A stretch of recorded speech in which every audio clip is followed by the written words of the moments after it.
1절로 7절의 말씀을 다 같이 한음성으로 봉독하시겠습니다.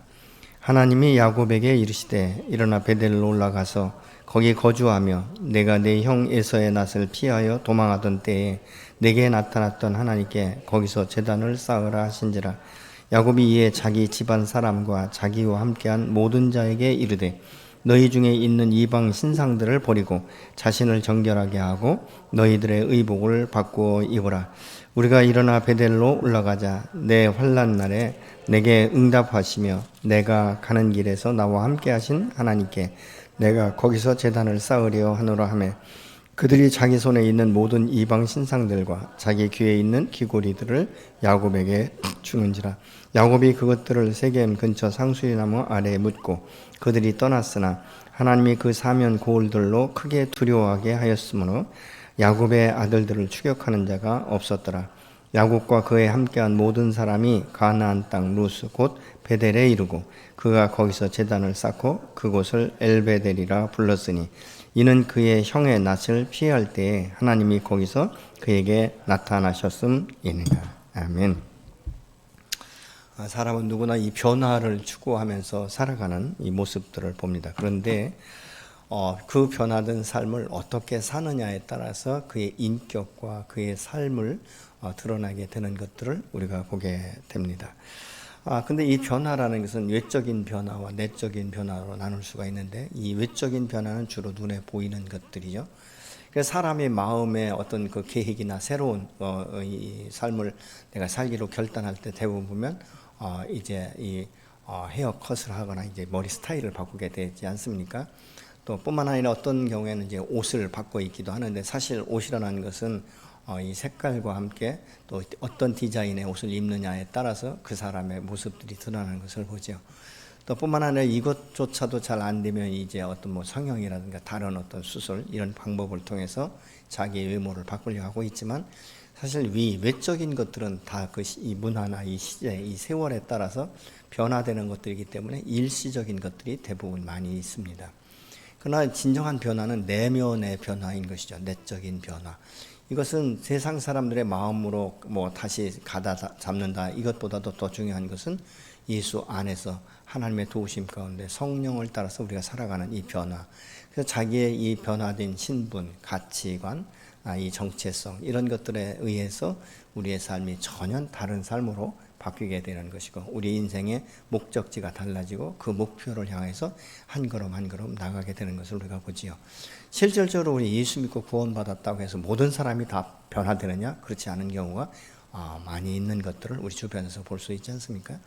오늘 본문에 나오는 이 야곱도 사실은 하나님의 뜻 안에서 선택받은 자였지만 하나님의 때까지 기다리지 못하고 자기의 이 생각대로 자기의 머리를 굴려서 인간적인 방법으로 수단 방법 가리지 않고 장자권을 취하거나 이 축복을 받게 됨으로 인하여서 가정 가운데 불화를 일으키기 시작하는 것이죠. 그리고 이 형제 가운데 이 형 에서가 야곱을 죽이기로 결정하니까 이 부모로서는 자식을 잃을 수가 없지 않습니까? 그래서 이제 이 구한 방법이 바단 아람에 있는 이 에삼촌 라반의 집으로 보내기로 결정을 하죠. 그리고 라반의 집으로 갈 때 사실은 야곱은 지팡이 하나에 의지해서 출발하게 되는데 바로 창세기 28장에 야곱이 홀로 이 외로이 광야에서 돌로 베개를 하고 누워 있을 때 하늘의 문이 열리면서 이 사닥다리가 하늘에서부터 땅끝까지 이르러서 오르락내리락 하는 것을 봅니다. 그때 야곱이 처음 인간적으로 개인적으로 하나님을 만나면서 서원을 하죠.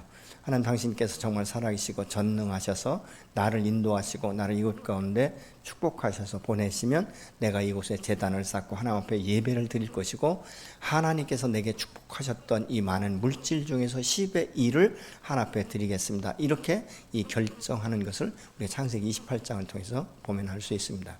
근데 야곱이 바단 아람 이 라반의 집에 가서 얼마나 인간적으로 수고하고 노력해서 많은 물질을 모아가지고 나오고 있지만 그의 생명의 위협을 받습니다.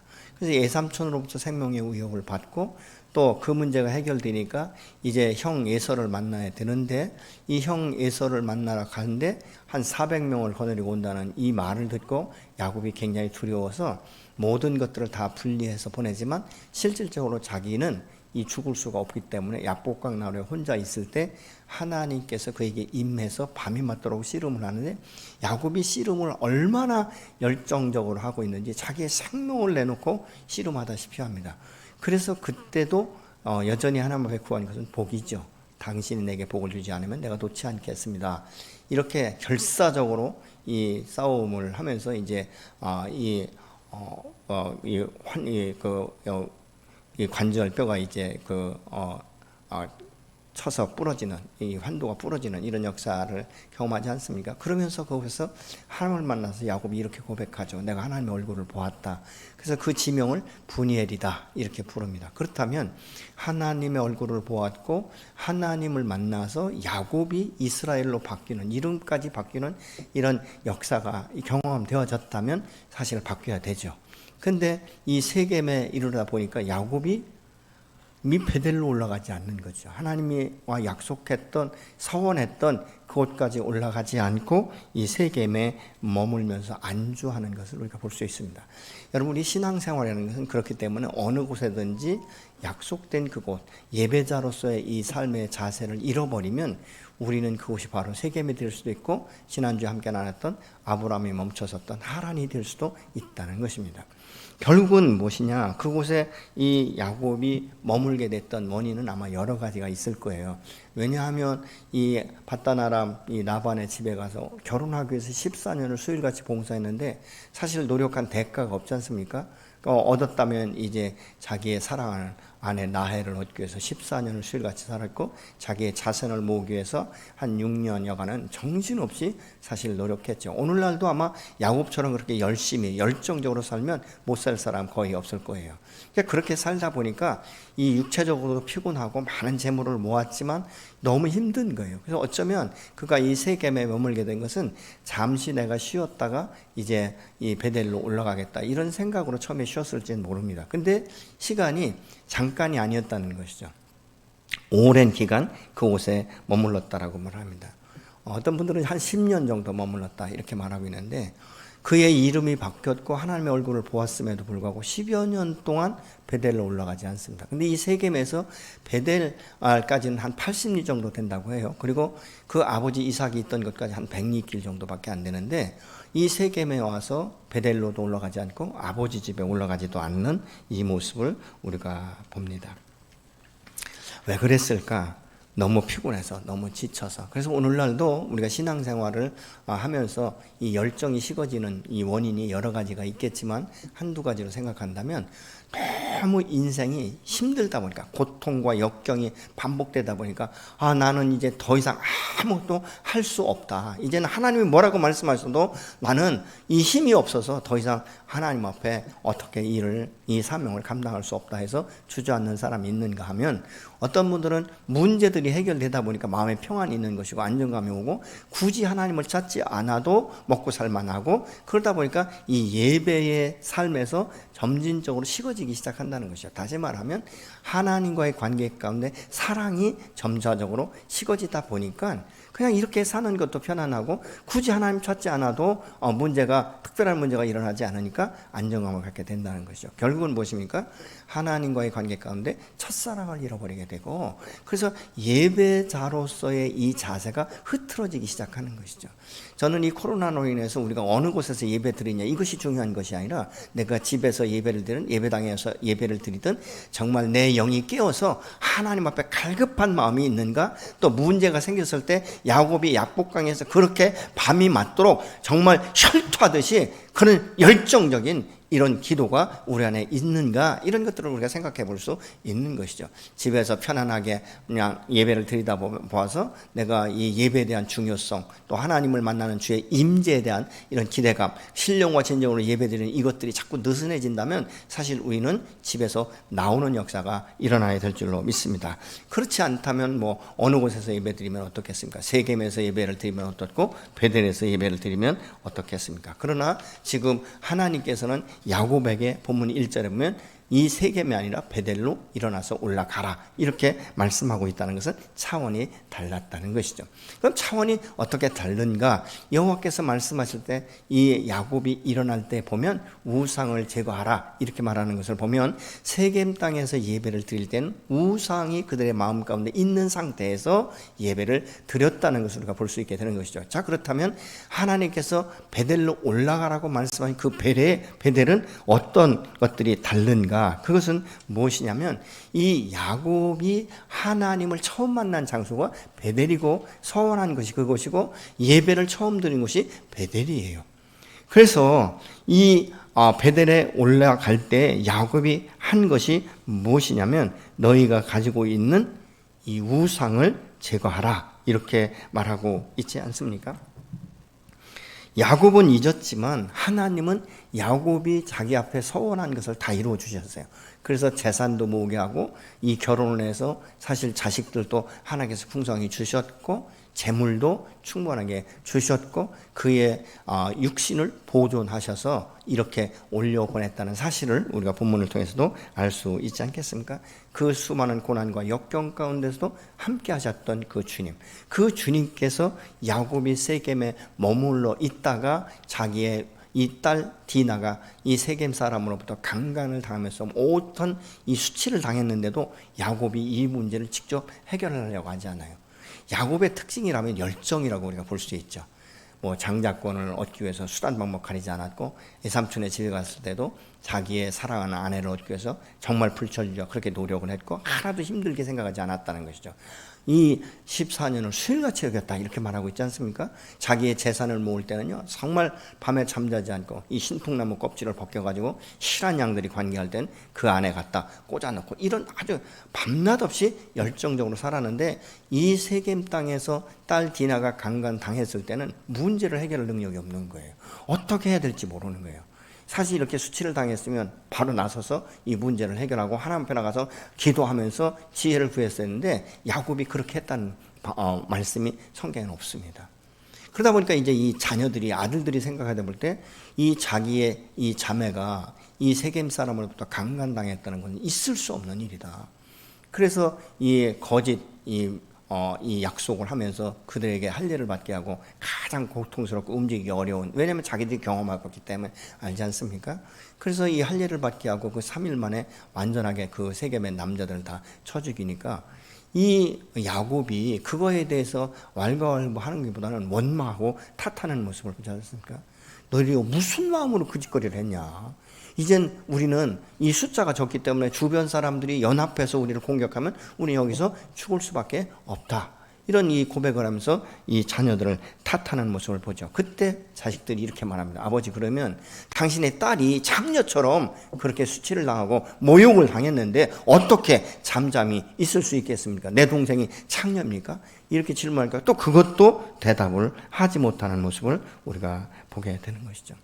그래서 하나님께서는 그 야곱, 이러지도 못하고 저러지도 못하고 그 두려움 가운데 빠져있는 야곱이 하나님을 찾지도 않는데 하나님께서 먼저 찾아오셔서 말씀하죠. 야곱아, 일어나라.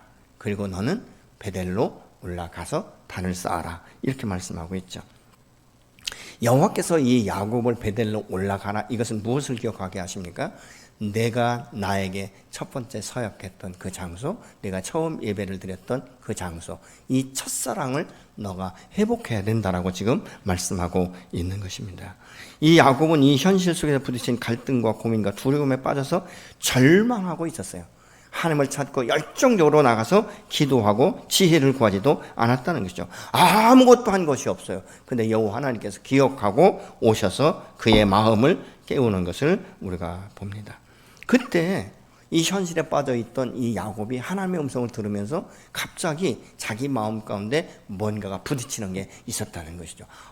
내가 지금 이 세겜에 머물러 있을 것이 아니라 베델로 올라가야 되겠다라는 결단을 하면서 이제 자기의 식솔들에게 이야기하고 있죠. 너희들이 가지고 있던 모든 우상을 내게로 가져와라. 이 우상을 우리가 제거해야 되겠다라고 지금 말하고 있는 것입니다. 사실 야곱이 이 베델에서 하나님을 만난 것은 오늘날로 말하면 죄인이 우리의 그 있는 모습을 보면서 하나님 앞에 처음 내가 주님을 만나고 내가 죄인인 것을 고백하고 예수를 영접했던 그 순간인 것을 우리가 볼 수 있게 되는 것이죠. 그것이 바로 베델이에요. 여러분의 베델은 어디이십니까? 내가 처음 주님을 만난 이 감격의 장소 중에서 내가 무엇이간데 나를 이처럼 사랑하셔서 당신의 독생자를 아낌없이 내어주시고 그 피로 우리를 정결케 하셔서 나를 자녀 삼아 주셨습니까? 이렇게 우리가 첫사랑을 경험했던 그때 그 장소가 어디인가?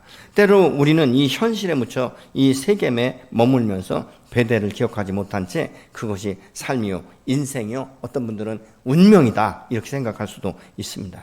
그러나 그것이 믿음의 삶이 아니라 사실 우리가 이 하나님의 그 첫사랑을 잃어버리면 우리의 마음들이 나도 모르게 점점 냉랭해지기 시작하고 예배는 의무적으로 어쩔 수 없이 습관적으로 나오는 경향이 있다는 것이죠.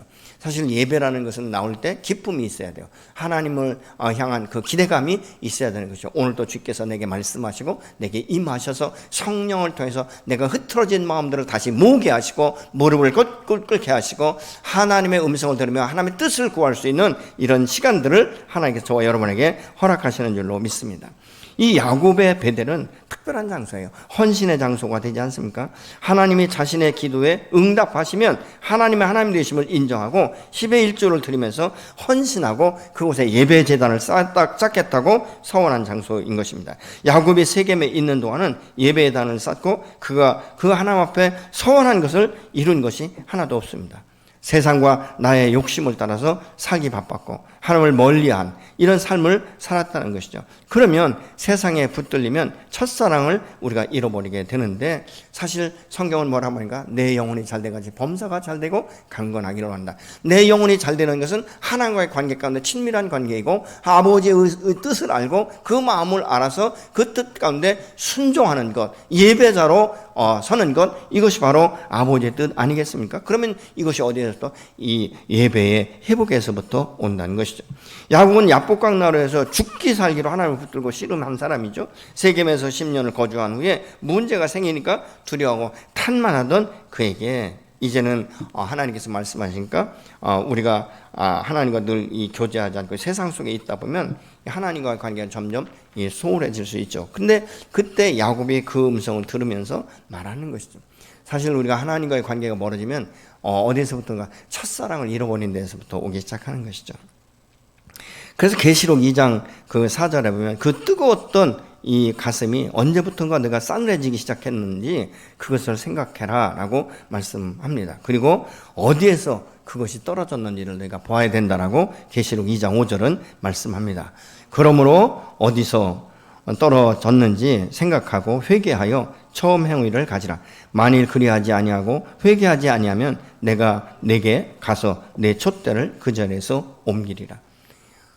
이 여호와께서 요한을 통해서 이 에베소 교회를 칭찬합니다. 그러면서 그에게 할 말이 있는데 너희는 첫사랑이 어디서 떨어졌는지 그 잃어버린 첫사랑 그 끈을 어디에서 놓쳤는지를 내가 다시 한번 생각해 봐야 된다라고 말씀하고 있지 않습니까?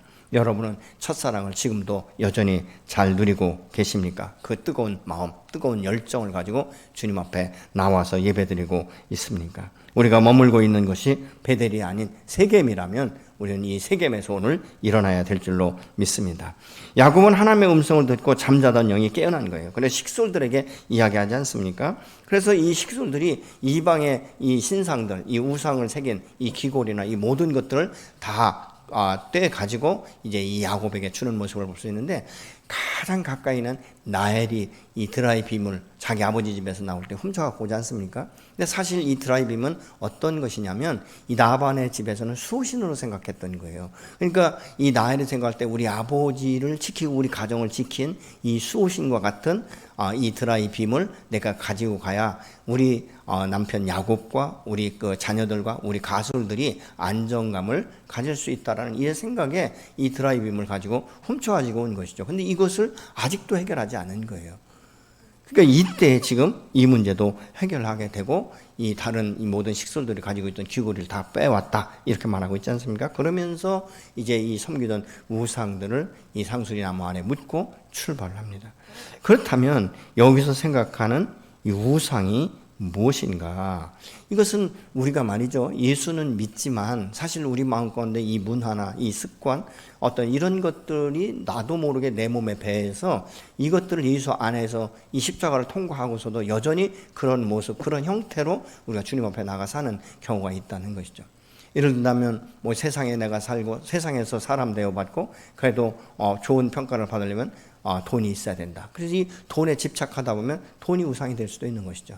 어떤 분들은 명예, 어떤 분들은 뭐 어떤 지식, 학위 이런 것들이 자기의 인생의 목적이 될 수도 있다는 것이죠. 그게 바로 뭐냐? 우상이 될 수도 있다는 것입니다. 내가 사람 취급받으려면, 내가 그래도 사람들로부터 인정받으려면 그래도 명예가 있어야 되는 것이고 또 이 돈이 많이 있어야 된다. 이렇게 생각을 한다는 것이죠.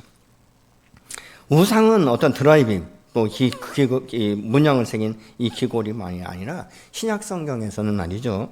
이 탐심도 우상이다. 이렇게 말씀하고 있어요. 골로새 3장 5절을 보시겠습니다.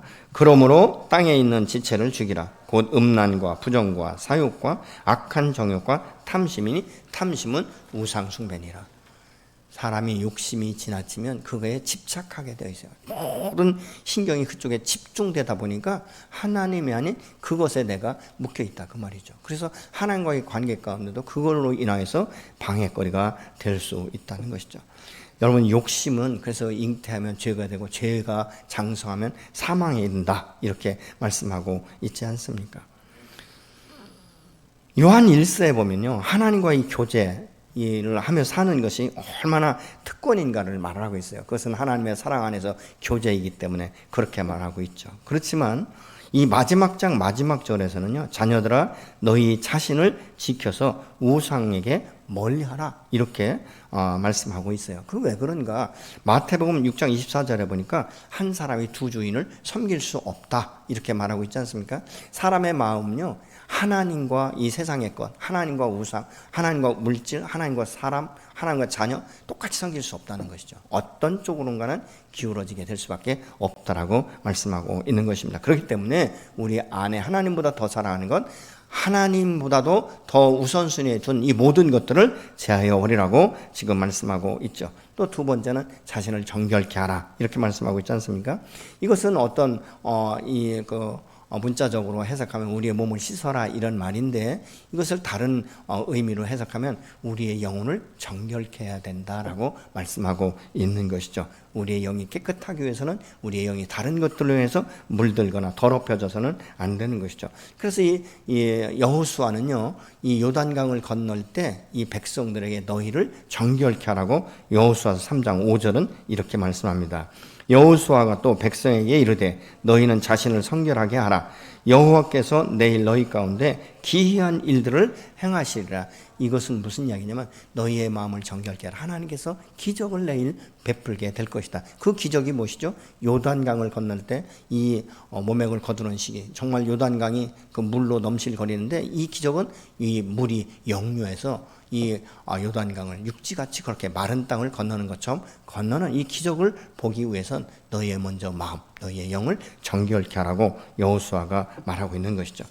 여호와께서 내일 이 기적을 행하실 것인데 그 전에 너희가 정결케 하라. 여러분, 이 말은 무슨 말인지 아십니까? 오늘날 하나님께서 여러분을 통해서 기적을 베풀기를 원하시는데 우리의 영을, 우리의 마음을 정결케 하라고 지금 말씀하고 있는 것입니다. 그렇다면 먼저 내 자신을 어떻게 정결해야 되는가? 큰 집에는 금그릇과 은그릇이 있어도 깨끗이 비워진 질그릇을 쓰신다라고 말씀하고 있지 않습니까? 디모데후서 2장 21절을 보시면 그러므로 누구든지 이런 것에서 자신을 깨끗하게 하면 귀 쓰는 그릇이 되어 거룩하고 주인의 쓰심에 합당하며 모든 선한 일에 준비함이 되리라.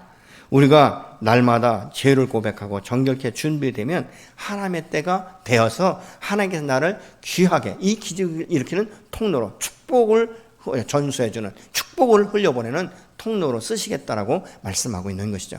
하나님이 아무리 나를 축복하기 원하신다 할지라도 내 마음이, 내 영이, 내가 그릇이 준비되지 않으면 그 그릇을 준비시키셔서 쓰시는 분이 바로 여호와 하나님이세요. 그래서 우리가 예수 믿고 뭐 경륜이 어떠냐 이것이 중요한 것이 아니라 내가 얼마나 주님을 사모하고 있는가, 말씀을 사모하고 있는가, 예배를 사모하고 있는가, 하나님 앞에 나가 내가 기도할 때 얼만큼 열정적으로 정말 쉬지 않고 기도하고 있는가, 이런 것들을 통해서 하나님께서 먼저 된 자가 중요한 것이 아니라 나중된 자라도 준비된 자들을 먼저 쓰시는 줄로 믿습니다. 이 세 번째는 뭐냐면 의복을 바꿔 입어라 이렇게 말씀하고 있지 않습니까? 의복은 뭐냐? 그 사람의 신분을 나타나게 되는 것이죠. 그래서 누가복음 15장에서도 보면 이 돌아온 둘째 아들, 이 탕자라고 말하는 그에게 의복을 새롭게 입히는 것을 우리가 볼 수 있지 않습니까? 의복은 때로는 그의 신분과 권위를 나타내기도 하는 것이죠. 여러분, 군인이 군복을 입어야 그 제복을 입을 때 군인다워지는 것이죠. 여러분, 경찰관이라고 해서 사복 입고 뭐 교통 정리하면 그게 되겠습니까? 제복을 입을 때 그 이 경찰로서의 이 권위가, 신분이 주어지기 때문에 그 수신호에 따라서 모든 사람들이 이 제어되는, 통제되는 이런 것들을 우리가 볼 수 있지 않습니까? 병원에 가면 의사의 가운이 다르고 간호사의 가운이 달라요. 딱 보기만 해도 저분은 의사 선생님이구나, 저분은 간호사님이구나, 이런 것들을 우리가 구분할 수 있지 않습니까? 그래서 우리의 의복이 어떠냐. 그래서 계시록 같은 데 보면요, 하나님께서 우리에게 이 거룩한 이 세마포를 입히게 하신다라고 말씀하는 것을 우리가 볼 수 있게 됩니다. 그래서 우리가 의복을 할 때 사실 그 신분과 권위에 맞게 행동하게 되어 있는 거예요. 그렇지 않습니까? 여러분, 그리스도인은 예수 그리스도의 보혈로 정결케 되고 계시록에 세마포를 입히도록 허락하셨는데, 야곱의 이 말을 들은 가족들은 자신들이 가지고 있었던 이 모든 우상들을 다 제해서 야곱에게 주고, 야곱은 이것을 세겜 근처 상수리남에 묻고 떠났다, 이렇게 본문은 말씀하고 있습니다. 그들이 베델을 향하여 떠날 때 여호와께서 사면 고울들에게 굉장히 아주 강력한 이 능력이 나타나니까 그들이 두려워서 이 야곱의 식솔들을 쫓아오지 못했다, 이렇게 말씀하고 있습니다. 여러분, 우리가 이 세상을 바라보면 두려운 일들이 한두 가지가 아니에요. 그러나 하나님께서 천군천사를 우리를 둘러 진쳐주시면 오히려 세상이 우리를 두려워하고 세상이 우리를 적대시하지 못하는 이런 큰 역사가 일어나게 될 줄로 믿습니다. 우리가 믿음을 지키며 믿음의 주 온전케 하시는 이 예수를 바라보고 나갈 때 주께서 우리를 지키시면서 우리를 새롭게 하시고 더 큰 믿음과 더 큰 은혜를 주시고 더 크게 저와 여러분들을 오늘 또 사용하실 줄로 믿습니다. 야곱이 베델에 올라와서 단을 쌓고 예배를 드리면서 그것을 엘베델이다 이렇게 부르는데, 야곱이 이 형 에사의 낯을 피해서 밧단 아람으로 갈 때 처음 만난 하나님의 집, 이 베델에서 내가 하나님 앞에 예배 드리는 이 의미를 지금 말씀하고 있죠. 그러면서 야곱이 이 베델에서 예배를 드리면서 무엇을 기억했을까? 처음에 자기가 빈털터리로 지팡이 하나 들고 나왔을 때 상상하지 못했던, 자기가 기대하지 않았던 이 일들이 일어나지 않았습니까?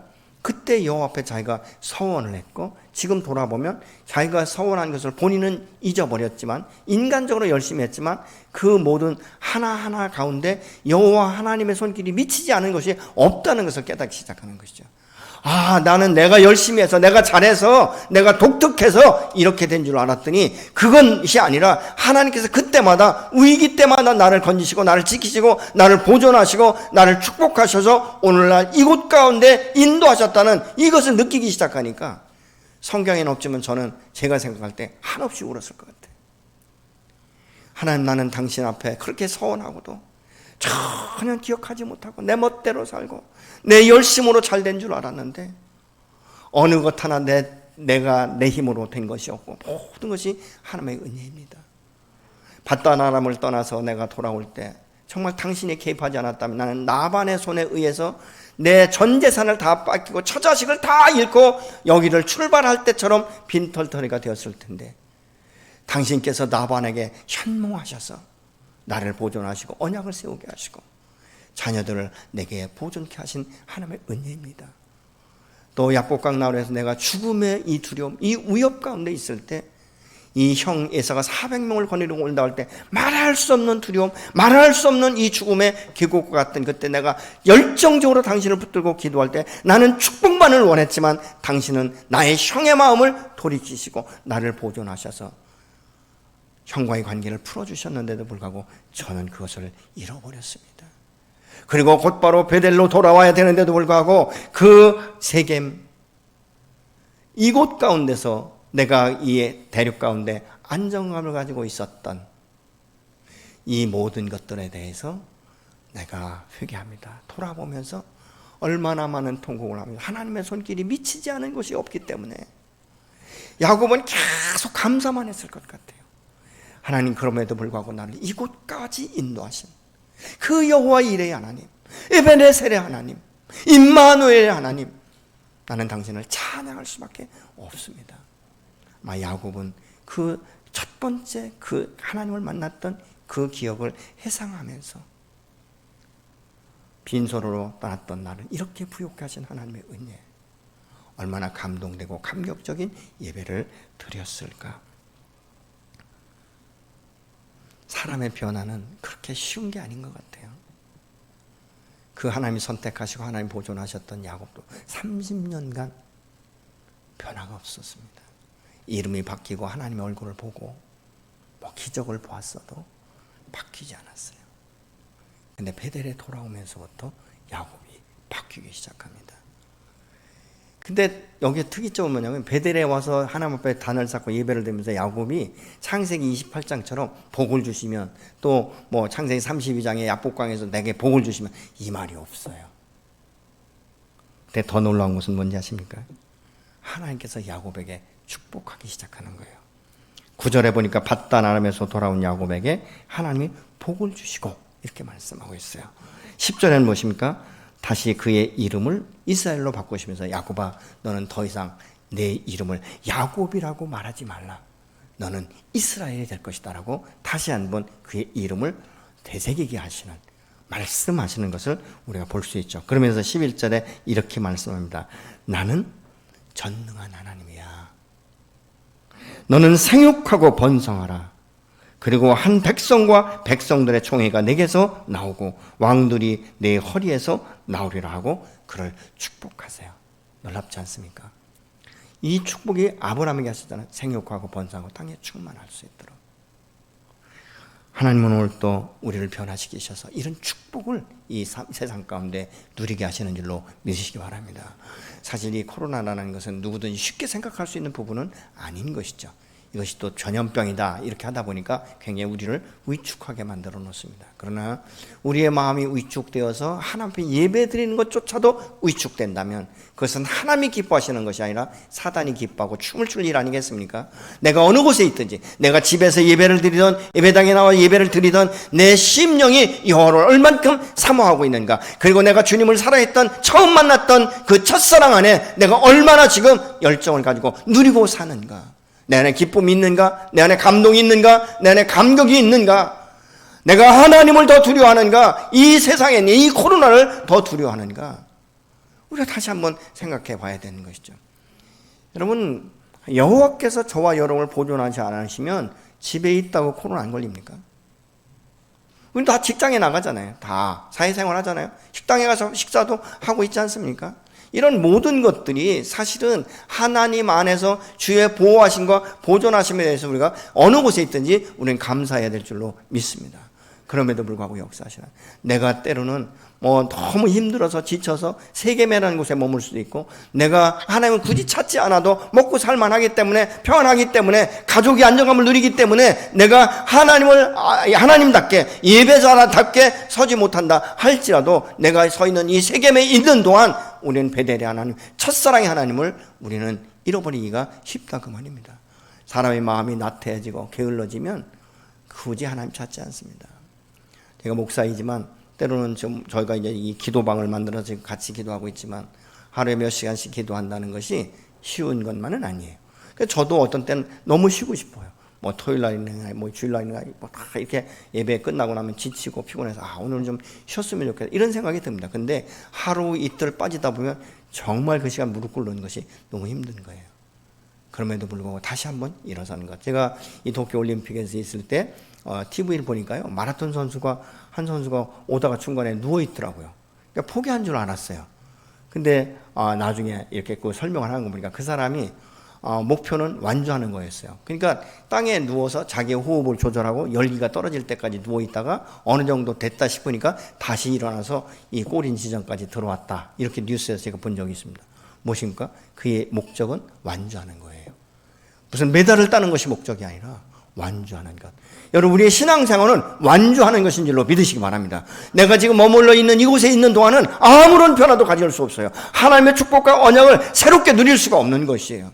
그렇다면 나는 지금 머물러 있는 이곳에서 일어나야 될 줄로 믿습니다.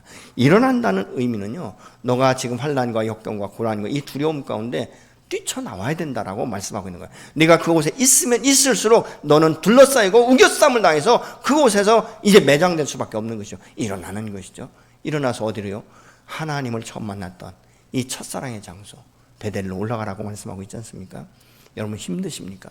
인생이 너무 고되십니까? 사업 때문에, 물질 때문에, 자녀 때문에 고통이 있습니까? 그렇다면 일어서셔야 됩니다. 어디로? 하나님 앞에 나오셔야 되는 것이죠. 내가 처음 주를 만났던 그곳, 처음 감격을 느꼈던 그 장소, 그곳에 가서 다시 한번 주님 앞에 기도하며 나가면 하나님께서 여러분을 새롭게 풀어주실 줄로 믿습니다. 우리는 주님이 기뻐하시는 예배자로 다시 일어나고 내가 지금 있는 것이 어디인지, 세겜인지 베델인지, 내 마음이 지금 목적지가 어디인지 다시 한번 봐야 되지 않겠습니까? 여러분, 세상 사는 거 녹록하지 않아요. 쉬운 거 하나도 없습니다. 그렇기 때문에 우리가 주님을 더 찾는 것이죠. 육체가 피곤하고 너무 힘들어 지쳐서 눕고 싶을 때 누우면 아주 누워지는 것입니다. 눕지 말고 그 마라톤 경주자처럼 다시 일어나는 회복의 역사가 저 여러분 안에, 여러분 가정과 우리 믿음의 공동체 안에 있어지기를 예수의 이름으로 축원합니다. 오늘 또 전능하신 하나님께서 여러분을 찾아오시고 세우셔서 언약을 성취시키시면서 그 언약을 성취시킨 분이 누구인지를 깨달아 알 수 있도록 성령을 통해서 지혜를 주시고 명철을 더해 주실 줄로 믿습니다. 그래서 우리가 이렇게 기도하고 싶어요. 하나님, 내가 지금 머물러 있는 곳이 세겜인지, 내가 너무 육체적으로 피곤하고 영적으로도 다운되어서 더 이상 주님 앞에 나갈 수 없다라고, 그래서 베델로 올라가는 것을 포기하고 있다면 다시 일어서기를 소망합니다. 주님, 내 손잡아 주옵소서. 내 마음 가운데 임하셔서 좌절된 나의 마음, 고통스러운 나의 마음을 위로하시고 싸매셔서 다시 첫사랑의 장소 베델을 기억하게 하시고 일어나게 하여 주시며 내 안에 숨겨졌던 모든 우상들을 제하게 하시고 주님 한 분만 바라보며 나아갈 수 있도록 도와주옵소서. 나를 나되게 하신 여호와의 그 선하심과 인자하심과 온전하심과 하나님의 사랑 앞에 다시 한번 일어나 첫사랑을 회복하며 나가기를 소망합니다. 주님 도와주옵소서. 여러분, 이런 마음과 또 믿음을 가지고 함께 기도하시겠습니다.